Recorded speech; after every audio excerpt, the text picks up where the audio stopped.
Hello, my name is Warren Peach. I'm the Director of Operations for the Texas Flying Legends Museum, and I'd like to welcome you here today. Appreciate your visit.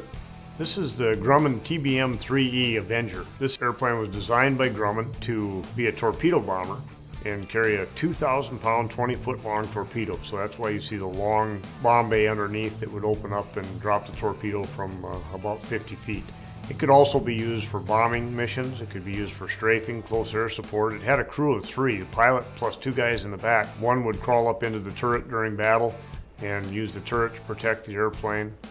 The other one was a bomber, radio man, general crew member to fill in where he needed to in different situations. The TBM also has 2 forward-firing 50 caliber guns along with the 50 caliber in the turret. And it uses the same engine that's in the B-25. It's a Wright R2600. This one puts out about 1,900 horsepower. It had a top speed of around 275 miles an hour and a service ceiling of about 30,000 feet. It was a very big airplane. It was the largest single-engine airplane and largest carrier-based airplane of the Allies during World War II, with a max takeoff weight of around 18,000 pounds. It was made famous during the Battle of Midway because it was the first use of it, and all of the TBMs that were in that battle were lost in the Battle of Midway. However, it went on to be an extremely effective airplane throughout the war. It was flown by one of our previous presidents. George Bush Sr. was a TBM pilot and flew off carriers. He was shot down in a TBM and rescued by a submarine. President Bush has been out here and seen this airplane and signed the propeller tip for us. And you can look on the propeller blade and see 2 signatures.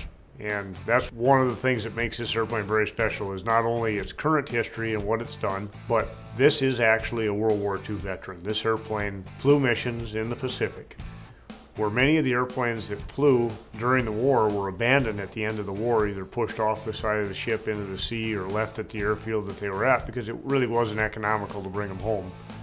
This is one of the rare airplanes that was brought back to the United States and used in forest protection roles at the end of the war. This airplane sank 2 ships on the same day, a Japanese destroyer and a Japanese cruiser. The destroyer, you'll see those painted in the insignias on the side of the airplane. The destroyer was sunk by Harry Badgerow, and Lieutenant Badgerow was still alive at the end of the restoration of this airplane in the late 90s, and he signed the prop tip, and that's the other signature that you see on the propeller. The other thing this airplane did in World War II was drop supplies to POWs in Japan at the end of the war, and it was also in the mass flyover over the battleship Missouri during the peace treaty signing at the end of World War II with Japan. So it has a lot of history. We have a few airplanes at the Texas Flying Legends Museum that have that type of history. The other one is the P-40.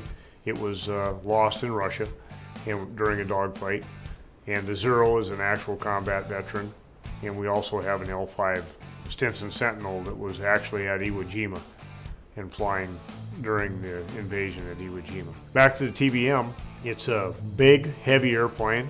It's very versatile in what it does. It was a carrier-based airplane, and you'll see the wings are folded up against it. That's called the Grumman stow wing. That was a design by Grumman to make the airplanes fit on the aircraft carriers much better. And where you'll see the Corsair wings folded, they fold straight up.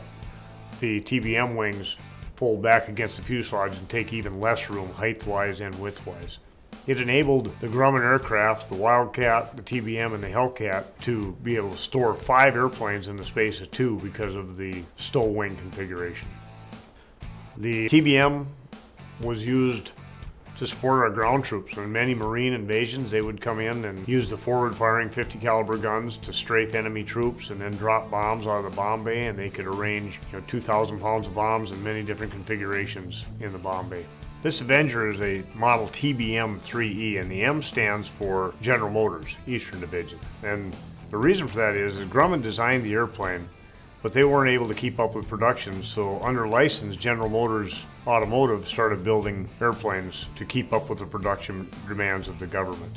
It's an example of how every industry in the United States was chipping in to build airplanes and parts and everything they could for the war effort. Very much like the Packard built Merlins for the P-51s, the General Motors Eastern Division was building complete airplanes under license from Grumman. They did the same with the Wildcats also. The Grumman built airplane of the same thing was a TBF, so they're the same airplane just built by different people.